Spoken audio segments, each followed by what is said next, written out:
এটাই আমার জীবনের ফার্স্ট গল্প। এটা থেকে আমার শুরু। একটি সুন্দর গল্প নিয়ে আইছি। আশা করি পুরো গল্পটা শুনবেন। গল্পের নাম একটি তালি দেওয়া জুতো ও একজনের পা। এক যুবক তার জীবন নিয়ে খুব হতাশ ছিল।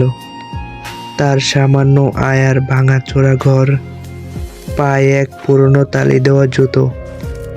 সে সবসময় সৃষ্টিকর্তার কাছে অভিযোগ করত, কেন এত আমাকে অভাব দিল, কেন আমার কাছে ভালো এক জোড়ো জুতো নেই।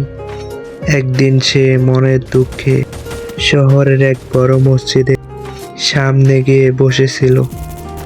সেখানে সে দেখল অনেক ধনী মানুষ দামি গাড়ি থেকে নামছে, তাদের পায়ে চকচকে জুতো।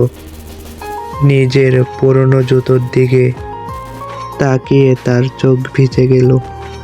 সে বলল, আমার মতো দুর্ভাগ্য বোধহয় আর কারো নেই।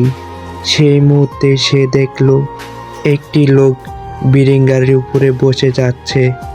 সেই লোকটি খেয়াল করলো তার দুটি পাই নেই। সে অবাক হয়ে দাঁড়িয়ে গেল।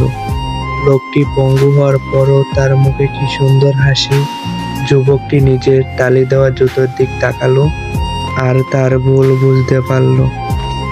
সে মনে মনে বলল, আমি কান্না করছিলাম কারণ আমার পায়ে ভালো কোনো জুতোই নেই, কিন্তু আজ এমন একজনকে দেখলাম তার কাছে জুতো পরনের মতো পাই নেই।